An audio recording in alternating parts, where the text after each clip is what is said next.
Hello everybody, welcome back to another Smite Lore Reading. I am your host, Mistah, and this is now, let's see, at the time of this recording, Yulefest would be about a week in. So, I hope you guys enjoy these lore readings as much as I do. We'll have to see what happens with the coming of the new year, things like that, with 2023 being around the corner. I hope you guys are excited as I have been. You have to let me know. So this is the new one in the Yulefest. This is called Trick of Tricks, which is, I'm assuming, it looks like it is going to be the continuation from the Odyssey. So sit back, relax, and enjoy. And here we go. And you're set. This is the only trickster. Only way, trickster, Mulan asked.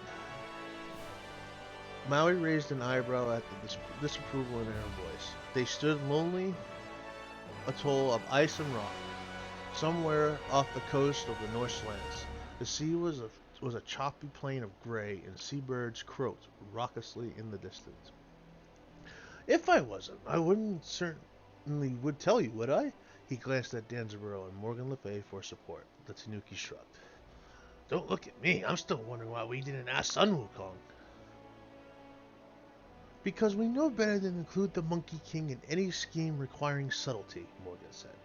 She gave Mulan a pointed glance, though the same might be said as this one as well.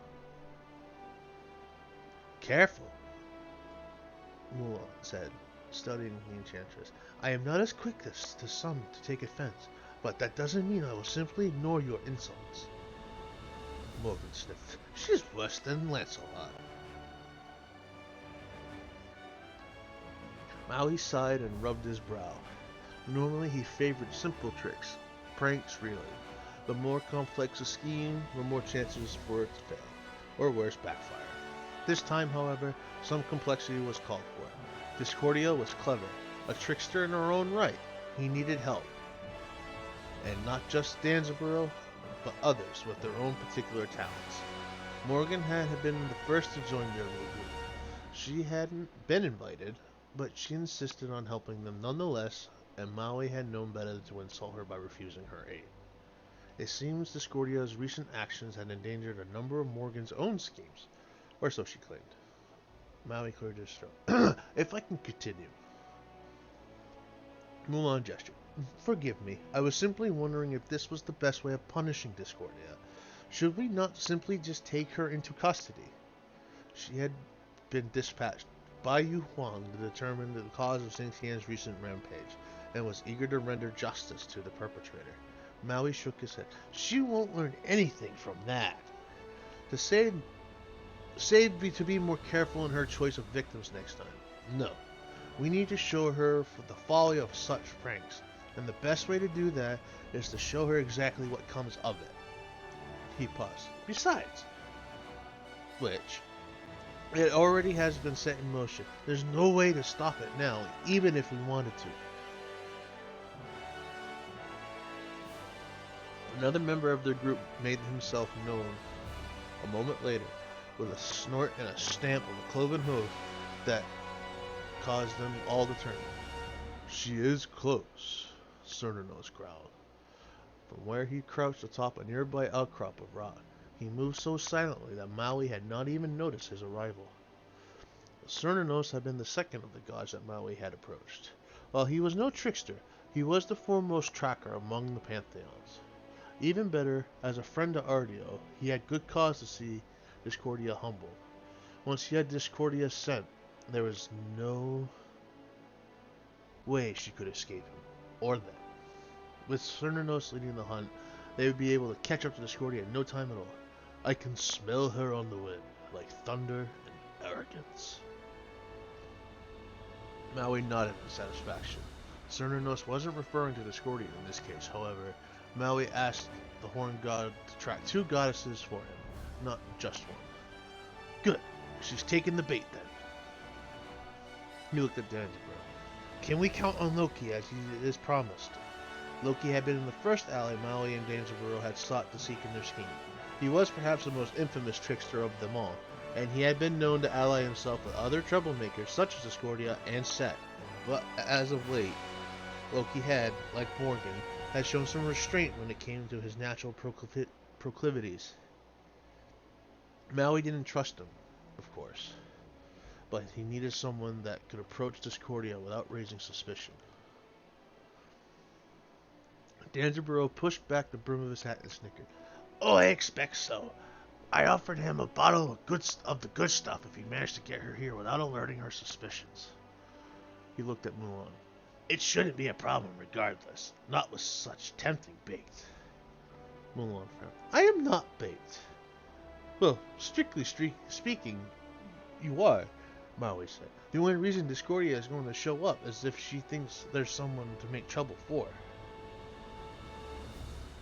Namely, you," Morgan added. "Another reason we picked you over Sun Wukong. You are exactly the sort of target Discordia likes best. Self-righteous and stiff-necked." Mulan glared at them both.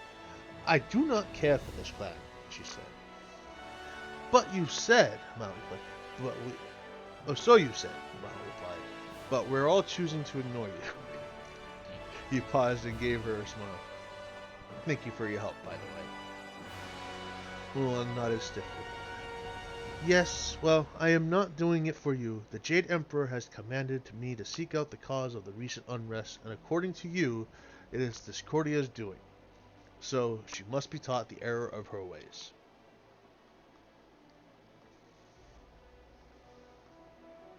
"Well, yes," Maui smiled faltered, just for an instant.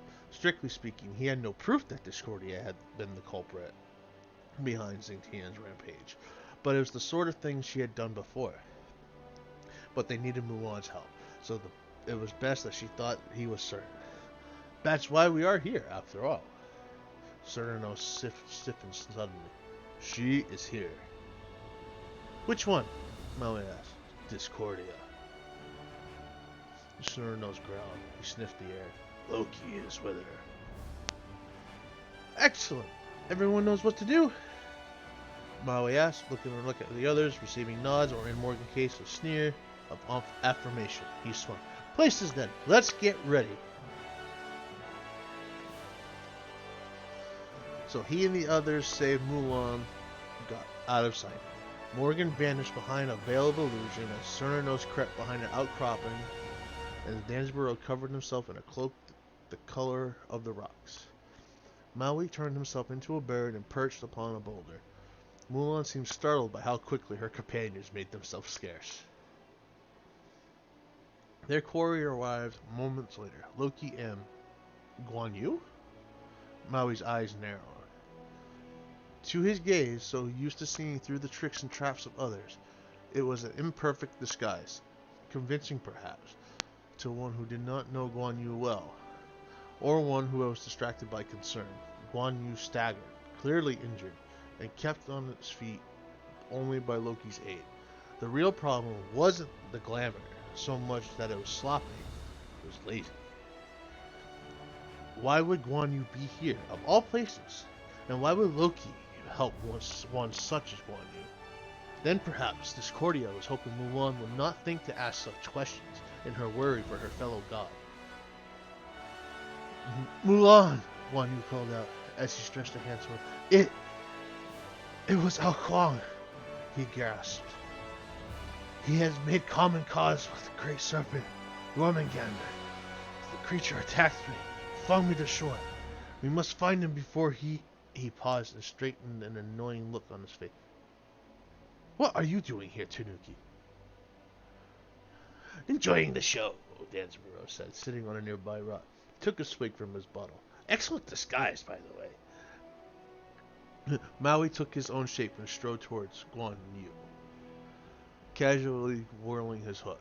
"Yes, only another trickster would be able to see through it. Or one familiar with your scent," he nodded to Cernunnos, who crept from behind Danzerboro's rock, growled at Guan Yu, blocking off his line to retreat. "I have your scent, false one," the horn god snarled. "Run if you like. I can follow wherever you flee."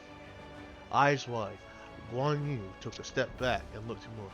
"Sister, you cannot believe their lies. Trust what your eyes tell you." Yes, I do. Or, yes, do, Morgan said, as she wavered into the view behind Guan Yu. He spun, eyes wide, mouth open as if in protest. Morgan murmured something and gestured. The war god's form wavered and blurred before parting like wind-blown smoke that revealed the much smaller shape of Discordia. She stamped her foot in clear annoyance. Do you know how long it took me to weave that glamour, sorceress? Not long enough, clearly. If I could unmake it so easily, Morgan said. Then, you have been always lazy. Discordia's eyes narrowed. I'll show you lazy, she began, and raised her hands. Unruly magics crackled between her fingers. She froze at the flat of Mulan's sword came to rest on her shoulder. Lower your hands, Mulan said. Discordia did, a sour sneer on her face. She shot a glare at Loki. You set me up, she spat. You told me she was here alone, looking for Guan Yu, you traitor.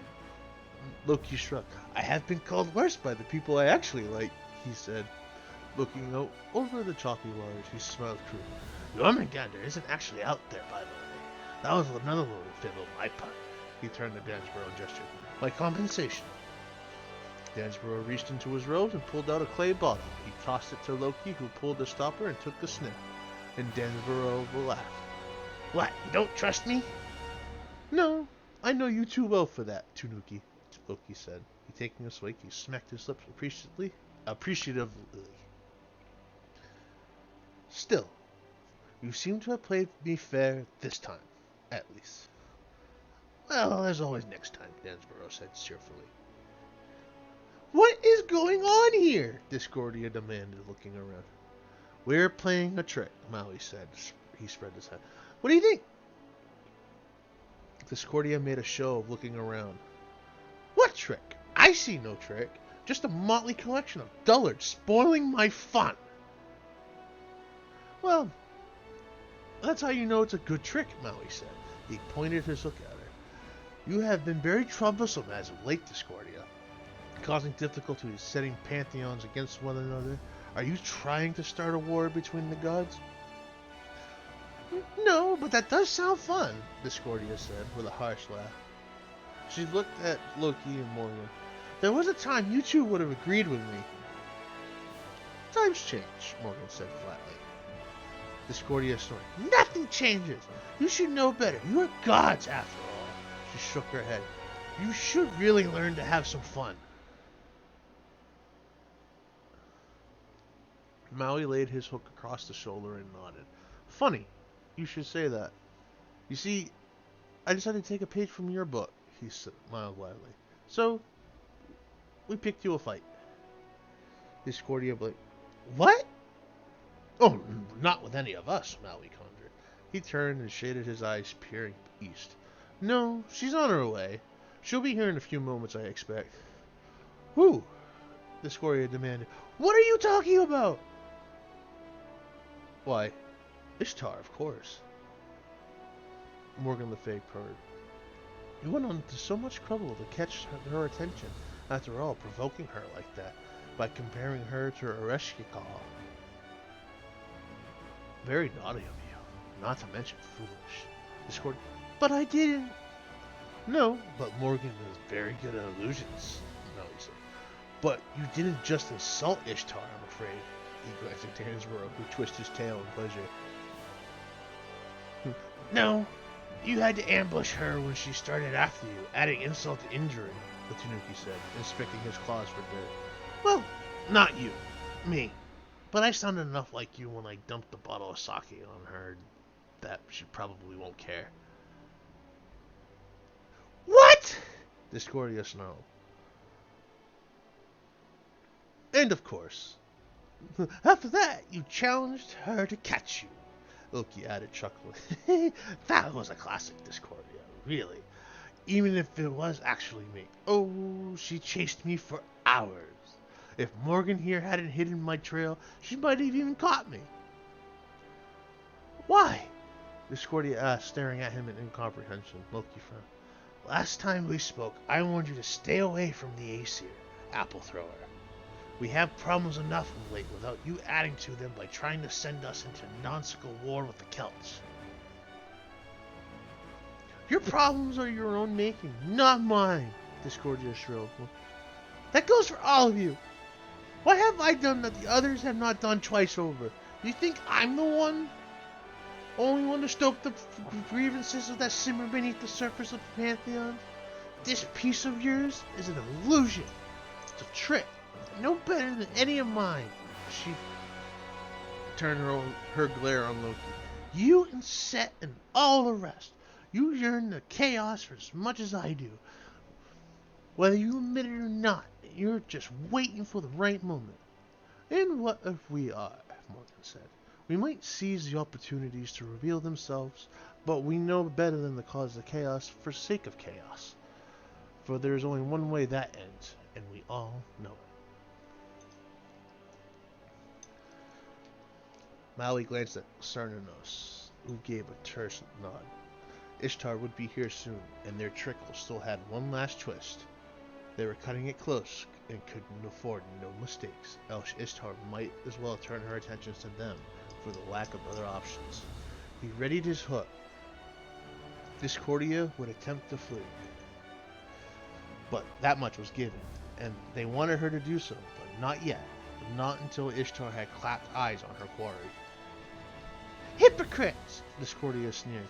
Call it what you like, but I know the truth. Sometimes I think I'm the only one who does.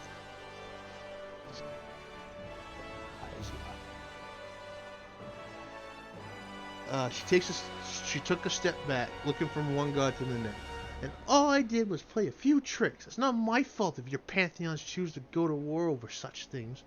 She took another step back, and then with a cry, she leapt into the air. She didn't get very far. Maui hurled his hook and snagged her ankles, dragging her back down to earth. She slammed face first into the ground, spluttering and cursing. And before she could move, Cernunnos had leapt on her, pinning her to the ground. Get off! Discordia howled, sparking magics erupting from her flailing hands. The air was split with a sudden shrill whistle, and Maui looked up to see a rain of golden arrows falling towards Atal. Scatter! He bellowed. He retrieved his hook and sprang back as the arrows settled on the ground around Discordia. Cernunnos released her and scrambled clear with a startled snort. A moment later, the last, albeit unknowing, member of the group had arrived with a thunderous crash. Ishtar rose from her crouch, bow in hand. She looked around disdainfully until her gaze fell upon Discordia, who clambered to her feet. You, she said, with a stony voice, little goddess with all the jokes. I have been looking for my first challenge, and here you have so kindly offered up yourself. Discordia, at a loss for words, stared at Ishtar. Then, without even a parting taunt, she flung herself skyward once again and hurtled away at great speed. Ishtar sniffed and reached for an arrow. Then she paused and shook her head. Too easy, I think. She looked over at Maui and raised an eyebrow, as if noticing him for the first time. What about you? I leave it up to you, great lady, he said. He bowed and stepped back. You have the greater claim to this quarry, I think. Cernunnos, Milan, and the others nodded in agreement, some of them more hurriedly than others. Ishtar snorted in amused satisfaction and sprang into the air, in pursuit of her quarry. Maui watched them go, Ishtar's golden comet in pursuit of Discordia's erratic sparkle. Mulan joined them, as the Dansborough passed by around a sake bottle, and Morgan spoke quietly to Loki.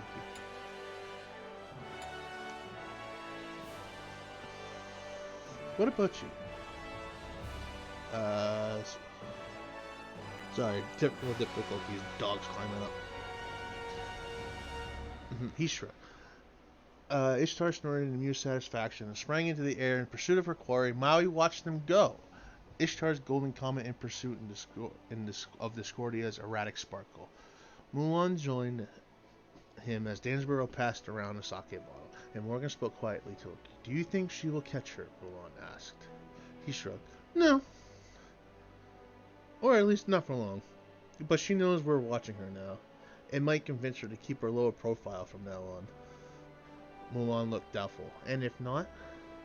Maui set his hook across his shoulders and smiled at her. Well, why? And then we'll just have to come up with another trick, won't we? What do you think, Ziva? Huh? What do you guys think?